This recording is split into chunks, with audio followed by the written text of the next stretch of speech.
తాకట్లో ఉన్న మీ బంగారాన్ని విడిపించి ఆ రోజు ఆన్లైన్ రేటుకి కొంటాం. Sharma gold company.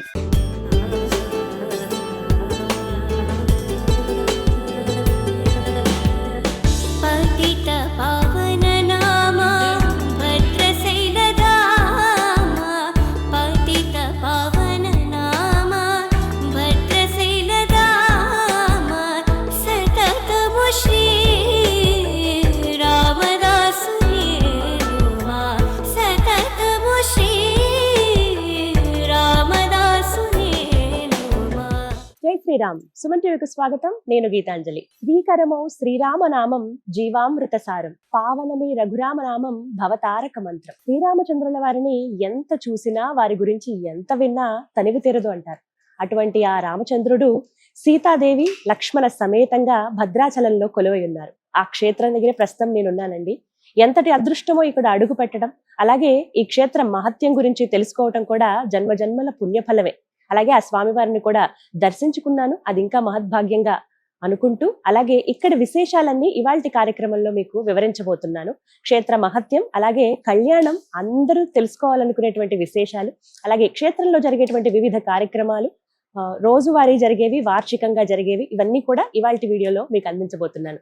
వివరించేందుకు ప్రస్తుతం మనతో పాటు ఉన్నారు భద్రాచలం శ్రీ సీతారామచంద్ర స్వామి వారి దేవస్థానం శ్రీ రామాయణ పాఠకులు అంతర్వేది కృష్ణమాచార్యులు గురువు గారు. వారితో మాట్లాడి ఈ క్షేత్ర మహత్యం గురించి, అలాగే స్వామి అమ్మవార్ల వైభవం గురించి తెలుసుకుందాం. గురుగారు నమస్కారం అండి. జై శ్రీరామ్. జై శ్రీరామ్ అండి. స్వామి, సీతారామచంద్ర స్వామి వారికి ఇష్టమైనటువంటి నైవేద్యం ఏది? అంటే ఏ ఏ సమయాల్లో ఎలాంటి నైవేద్యం వారికి సమర్పిస్తారు? అంటే మనకి ఉదయం పూట బాలభోగం అని చెప్పేసి చేస్తారండి. సేవాకాలం అనంతరం మనకి బాలభోగం కార్యక్రమం జరుగుతుంది. స్వామివారికి అలా అక్కడి నుంచి రాత్రి వరకు కూడా విశేషమైనటువంటి ప్రసాద నివేదన మనకి జరుగుతుంది. అలా చూసినటువంటి ప్రసాదాల్లో స్వామివారికి పులిహార, ఆ తర్వాత కట్టె పొంగలి, తర్వాత చక్ర పొంగలి, ఆ తర్వాత మనం చూసినట్లయితే దద్దోజనము, ఇలాంటివంటి మొత్తం మనకి నివేదనలు జరుగుతాయి. విశేషించి మళ్ళీ లడ్డూ ప్రసాదం మనకి మహారాజా భోగంలో మనకి జరుగుతుంది. రాత్రి పవళింపు సేవగా మనకి దర్బారు సేవ, ఇందాక మనం చెప్పుకున్నాం కదా, ఈ దర్బారు సేవలో సుండలు అని చెప్పేసి అంటారు, శనగల యొక్క నివేదన జరుగుతుంది. రాత్రికి మళ్ళా ఇతరత్ర ప్రసాదాలు ఏవైతే ఉన్నాయో ఆ ప్రసాదాల యొక్క వినియోగం మొత్తం, నివేదన మొత్తం జరుగుతుంది. దాదాపు భక్తులుగా ఇక్కడ ప్రీతికరంగా తీసుకునేటువంటిది, స్వామివారికి ప్రీతికరంగా చెప్పబడేటువంటి ప్రసాదాలుగా మనం చెప్పవచ్చేవి, ఒకటి మనకి పులిహార చెప్పవచ్చు, తర్వాత రెండు లడ్డు భోగం చాలా విశేషంగా ఇక్కడ ప్రీతికరంగా భావిస్తారు స్వామివారికి.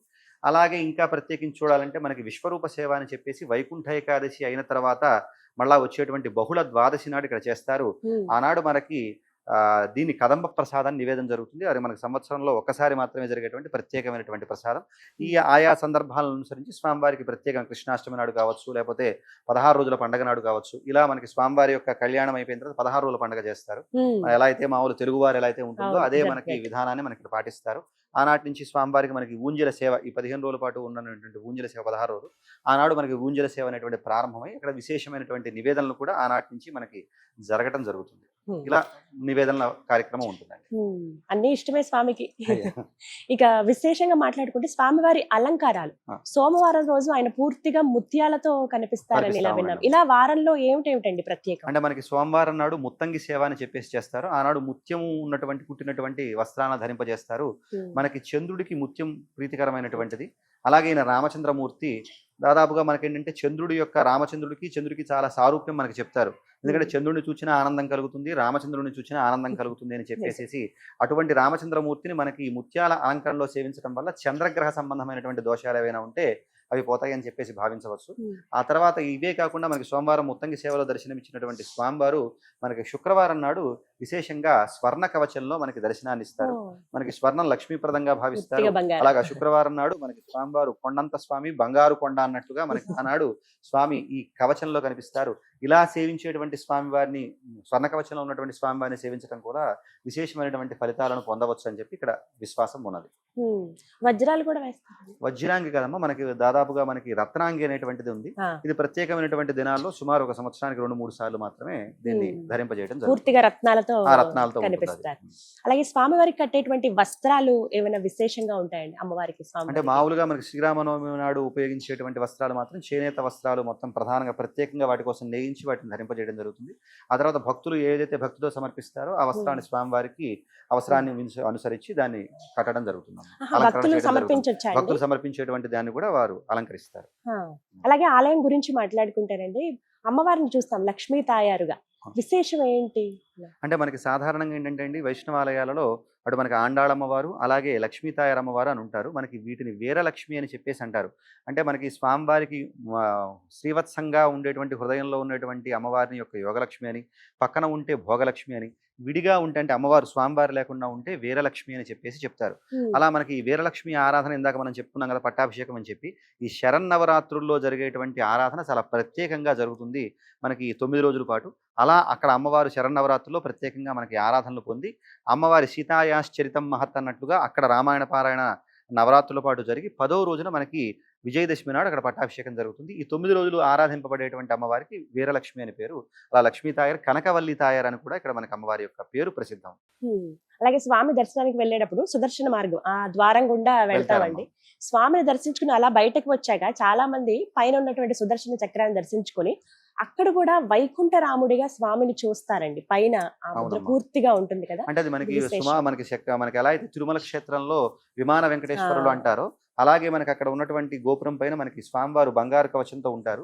దానికి విమాన రాములు వారు అని చెప్పి పేరు. ఉహు. సాధారణంగా ఎవరైనా ఇతరత్రా దర్శనం, మన మూలవర్ల దర్శనం ప్రాప్తించలేదు, అలా ఉమ్. ఉన్నటువంటి సందర్భంలో పైన ఉన్నటువంటి ఆ దాని శిఖరాన్ని, ఆ తర్వాత అక్కడ ఉన్నటువంటి మూర్తిని దర్శిస్తే చాలు మనకి ఆ దర్శన ఫలితం లభిస్తుంది అని చెప్పేసి మనకి శాస్త్రం చెబుతోంది. ఉమ్. ఆ విధంగా మనకి అక్కడ విమానరాముల వారిని దర్శించవచ్చు. ఉమ్. మనకి అక్కడ అసలు ఆలయం ప్రవేశంలోనే మనకి సాధారణంగా ప్రవేశించినప్పుడు దర్శనం చేసుకునేటువంటి క్రమాన్ని ఉమ్. ముందుగా మనకి ఇక్కడ ఆ స్వామివారి, ఆంజనేయ స్వామి వారి యొక్క ఇది ఉంటుంది. ఆ. ముందుగా వారిని దర్శించి ఆ తర్వాత ధ్వజస్తంభానికి మనం మోకరిల్లి, ఓకే. అంటే నేను ఆస్తికుణ్ణి, వేద ధర్మాన్ని నేను ఒప్పుకుంటున్నానని దానికి చెప్పేటువంటి ప్రతీకగా అక్కడ చేసుకుని, ఆ తర్వాత మనం వీరలక్ష్మి అమ్మవారి దర్శించి మెల్లిగా మనం ఇందాక చెప్పుకున్నట్టుగా సుదర్శన ద్వారం గుండా ఉమ్. మూలవర్ను స్వామి. సేవించుకుంటాం. ఆ తర్వాత అలా బయటికి వెళ్ళి తీర్థ ప్రసాదాలు తీసుకునేటువంటి దానికన్నా ముందు మనకి భద్రుడి శిరస్సు భాగం ఉంటుంది. ఉమ్. ఆ శిరోభాగాన్ని కూడా దర్శించి ఆ తర్వాత తీర్థ ప్రసాదాలు తీసుకుని భక్తులు తమ ఇక్కడ భద్రాచల దర్శనాన్ని పరిపూర్తి చేసుకోవచ్చు. అక్కడ వింటూ ఉంటారండి చెవి పెట్టి అంటే అది రామ ఒక రామ నమ్మిక అని. ఉందండి. అక్కడ వినేటువంటి వారికి రామనామం వినిపిస్తుంది అనేటువంటి ఒక నమ్మిక. కాబట్టి ఉమ్. భక్తులు ఆ వారి వారి అనుభవాలు ఇలా మాకు వినపడింది అనేటువంటి చెప్పేవాడు చెప్తూ కూడా ఉంటారు. ఉన్నారు.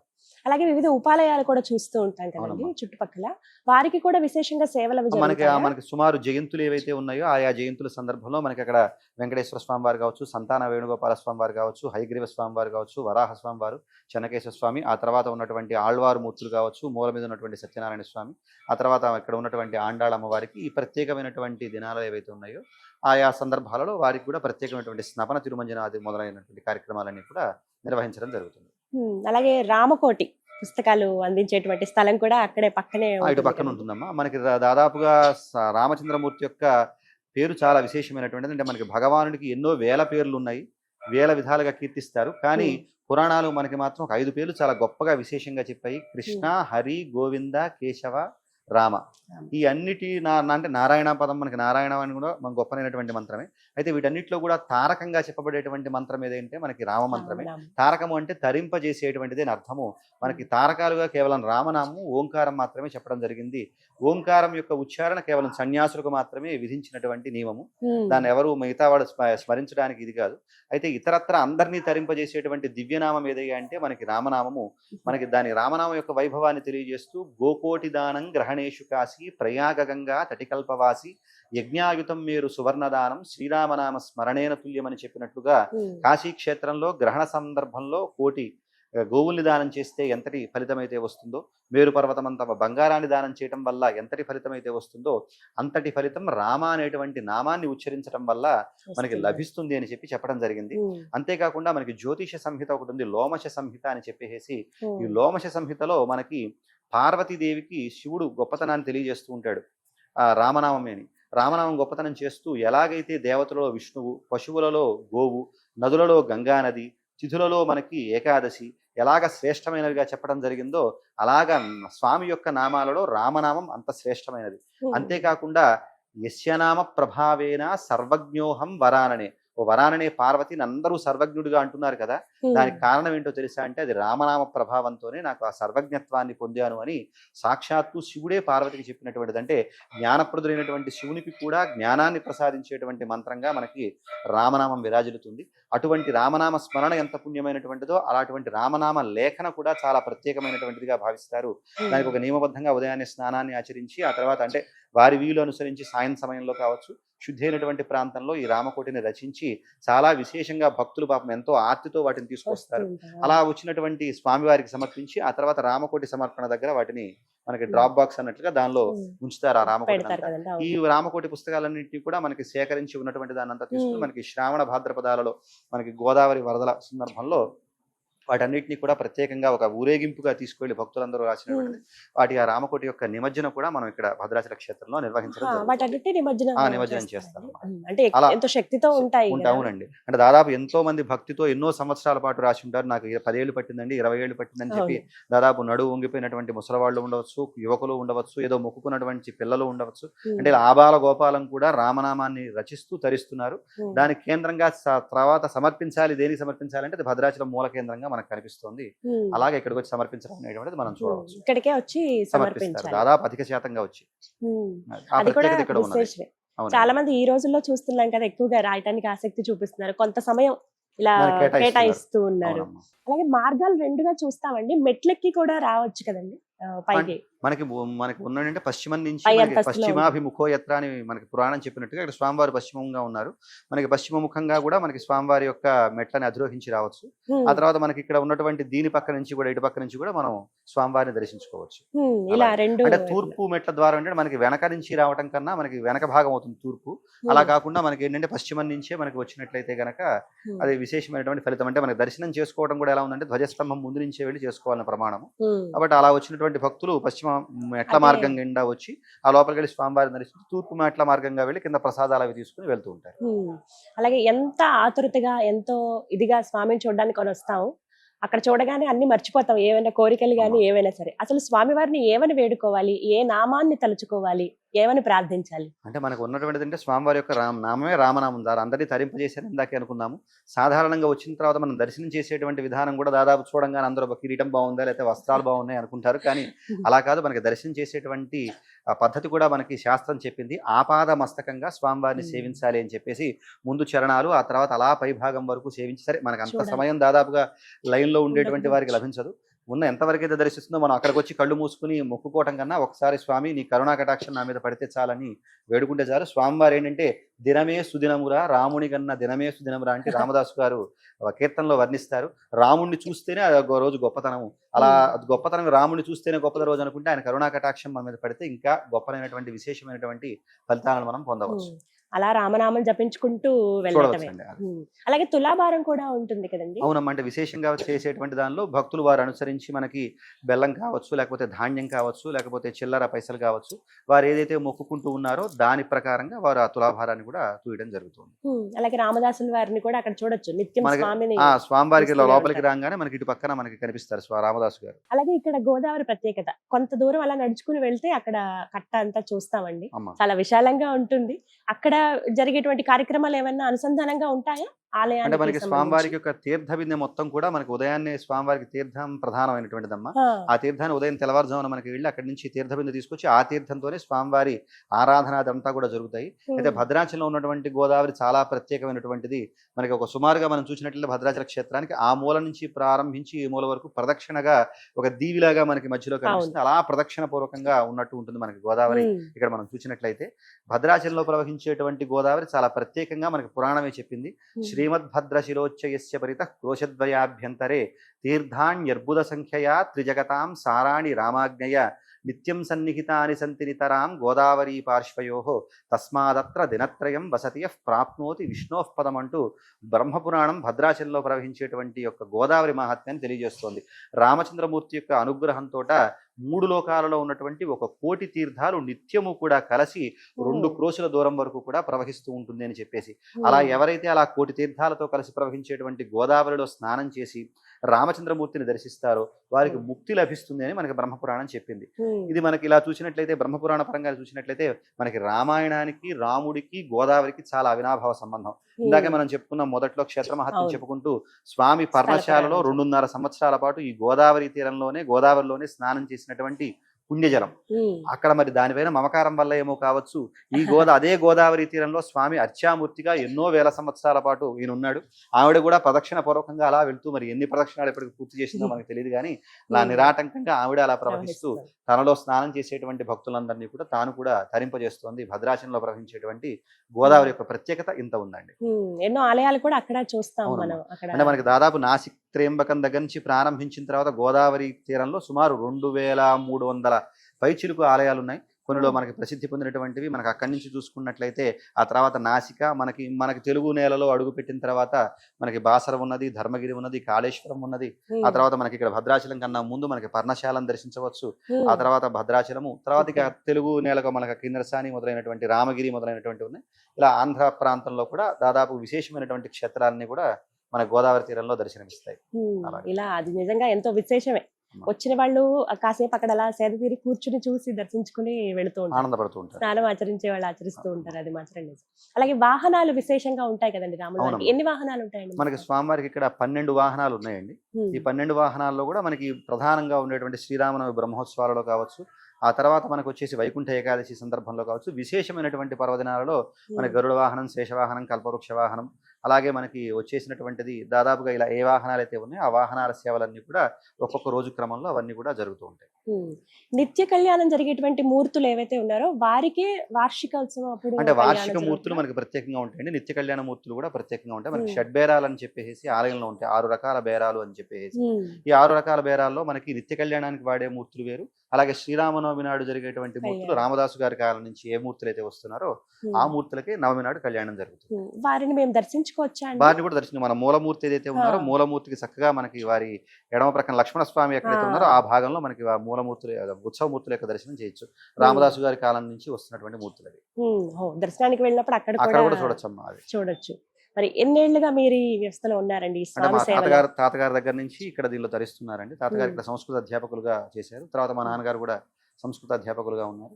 తర్వాత నేను రామాయణ పారాయణ చేసుకుంటూ ఈ సేవలో, స్వామివారి సేవలో తరిస్తున్నాను. ఇన్నేళ్ల అనుభవం, ఇన్ని తరాల తరిస్తూ వస్తూ ఉన్నారు కదా, మరి మీకు కలిగినటువంటి అనుభవం ఏదో మాతో అంటే దాదాపు పంచుకుంటారా? చాలా అనుభవాలు ఉన్నాయండి. నేను ప్రత్యక్షంగా నేను పొందినటువంటి అనుభవాలే చాలా విషయాల్లో, ఒకటి కాదు చాలా విషయాల్లో నేను అనేకమైనటువంటి ప్రత్యేకమైనటువంటి భావనలు పొంది ఉన్నాను. స్వామివారి అనుగ్రహాన్ని ప్రత్యక్షంగా నేను అనుభవించి చెప్తున్నటువంటి మాటలు ఇవి. దాదాపుగా సుమారు పెద్ద పెద్ద ప్రయత్నాల్లో కూడా దాదాపు నేను వాటిలోంచి తేరుకున్నటువంటి సందర్భాలు చాలా ఉన్నాయి. అలా సుమారుగా ఒక 12 సంవత్సరాల పాటు పుష్కరకాలంగా నేను స్వామివారి యొక్క సేవలో తరిస్తున్నాను. నిజంగా అదృష్టమే. అమ్మా. మరి ఏం చెప్తారు ఒక మాటలో ఇక్కడికి రావటం, ఇక్కడ ఇలా సేవలో ఉండడం అనేది? అంటే పూర్వజన్మ సుకృతం అండి. మొదల్లోనే మనకు ప్రారంభించాము. ఏదో పూర్వజన్మ చేసుకుంటే గానీ నిధి చాలా సుఖమా రాముని సన్నిధి కన్నాను అని త్యాగరాజ స్వామివారు చేసినట్లు ఇక్కడ ఉండటమే మనకి చాలా గొప్పతనం. అందులోనూ ఆ స్వామివారి యొక్క రామాయణ పారాయణ, ఆయన కథ నిత్యం చదివేటువంటి భాగ్యం కలగడం మరి ఏ పుణ్యమో తెలియదు, పూర్వజన్మ పుణ్యమో, మరి మా పెద్దల యొక్క అనుగ్రహం, ఆచార్య కటాక్షంగా నేను భావిస్తాను. రాముల వారి గురించి ఒక మాటలో చెప్పాలంటే ఏం చెప్తారు? భద్రాచల రాముడు అంటే ఇక భక్తుల పాలిట పెన్నిధేయండి అంతే. ఏం నేర్చుకోవచ్చు రాముల వారి నుంచి? రాముల వారు అంటేనే ఆదర్శం అండి. రాముల వారి నుంచి అనేకం మనం నేర్చుకోవచ్చు. సాధారణంగా మనకి ఏంటంటే ఆనాడు మనకి రామాయణంలో చెప్తారు, రాముణ్ణి చూస్తున్నటువంటి వారిలో హింసా ప్రవృత్తి తొలగిపోయిందని, నాభ్యహింసన్ పరస్పరం అంటూ మనకు వాల్మీకి మహర్షి గొప్పని మాట చెప్తారు. అలాగే ఎవరైతే రాముణ్ణి చూస్తారంటే, రాముణ్ణి ఎవరైతే చూడటం అంటే ఆయన విగ్రహాన్ని చూడటం, చిత్రపటాన్ని చూడటం కాదు, ఆయన నడవడికని ఎవరైతే అలవరుచుకుంటారో వారు కూడా ధర్మ మార్గంలో పయనించే వారు అవుతారు. వారి హృదయం కూడా ఎవ్వరూ చూడబడలేనటువంటి అయోధ్య కూడా మారుతుంది. మనం త్యాగరాజ స్వామి వారు చెప్పినట్టు సీతమ్మ మాతల్లి, శ్రీరాముడు మాతండి అని, రాముని వారము మాకేల విచారం అని రామదాసు గారు కూడా చెప్పినట్టుగా అలా అంత గొప్పనైనటువంటి ధైర్యంతో రామభక్తిని పెంపొందించేటువంటి విధానంలో ఉంటుంది. రాముడు ఆదర్శమూర్తి. అలా ఆదర్శాలను స్థాపించినటువంటి మూర్తి. మనకి రామావతారం కూడా ఇతరత్ర అవతారాల కన్నా చాలా ప్రత్యేకమైనటువంటి అవతారం. మిగతావన్నీ కూడా అవతార ప్రయోజనం పూర్తయిపోగానే, అంతే సుమారు మత్స్యావతారం ఉంది, పడవని కాపాడటమో లేకపోతే వేదాలని ఉద్ధరించటమో, అక్కడతో అవతార ప్రయోజనంగా అవతార సమాప్తి అయిపోయింది. తర్వాత కూర్మావతారం ఉంది, మందరగిరిని ఎత్తి పట్టుకున్నాడు, అంతటితో అవతారం ముగిసింది. తర్వాత నారసింహ అవతారం కావచ్చు, వరాహ అవతారం కావచ్చు, ఇలా అవతారాలని. కానీ రామచంద్రమూర్తి యొక్క అవతారం రావణ సంహారం తర్వాత కూడా మనకి 11,000 సంవత్సరాల పాటు భూమిపైన నిలిచి ఉంది. మనకి భాగవతం చెబుతోంది ఒక గొప్పనైనటువంటి మాట, మర్త్యావతార స్త్రిహమర్త్య శిక్షణం. అంటే రామావతారం నుంచి దేనికై అంటే మానవులకు శిక్షించడం, అంటే నడవడిక ఎలా ఉండాలి, ఉత్తమోత్తమైనటువంటి మానవుడు ఎలా ఉండాలో ఆదర్శప్రాయంగా మనకి నడిచి చూపించినటువంటి భగవానుడు ఎవరైనా ఉన్నారంటే మనకి రామచంద్రమూర్తి అని చెప్పుకోవచ్చు. అలా రాముడంటేనే సుగుణాల రాశి. ఆయన చూస్తూ మనం ఎన్నో నేర్చుకోవచ్చు. రామదాసు గారు చేయించినటువంటి నగలు మనకి ఏమిటి? మనకి రామదాసు గారు చేయించినటువంటి నగల్లో కలికితురాయి ఒకటి ఉందండి, పచ్చల పథకము, చింతాకు పథకము. ఆ తర్వాత మనకి వచ్చి రామదాసు గారిని విడిపించడానికి వారు ఇచ్చినటువంటి రామమాడ మొదలైనటువంటివన్నీ కూడా మనకి లక్ష్మీ అమ్మవారి వెనకాల ఋష్యముఖము అని చెప్పేసి పెట్టారు. అంటే ఋష్యముఖం అని పేరు పెట్టడంలో కూడా పెద్దలు చాలా గొప్పగా ఆలోచించారు. ఎందుకంటే ఆనాడు సీతమ్మ వారు వనవాసానికి రావణాసుడు వెతుకు వెళ్తున్నటువంటి సందర్భంలో మూట కట్టి వదిలేస్తుంది. దాన్ని ఋష్యముఖంలో ఉంచుతారు మనకి ఆంజనేయుడు, మనకి సుగ్రీవుడు, వీళ్ళందరూ కూడా. అందుకని అలా నగలు భద్రపరచబడేటువంటి ప్రాంతం కాబట్టి దానికి ఋష్యముఖం అని పేరు పెట్టారు పెద్దలు. ఆ ఋష్యముఖంలో ఇప్పటికీ కూడా మనం రామదాసు గారు చేయించినవి, ఆ తర్వాత అనేక మంది భక్తులు చేయించినటువంటి నగలన్నింటినీ కూడా మనం మ్యూజియంలో చూడొచ్చు ఇప్పటికీ కూడా. చాలా చక్కగా ఓపికగా వివరించారండి. సంతోషం అండి. నమస్కారం. సంతోషం. జై శ్రీరామ్. జై శ్రీరామ్.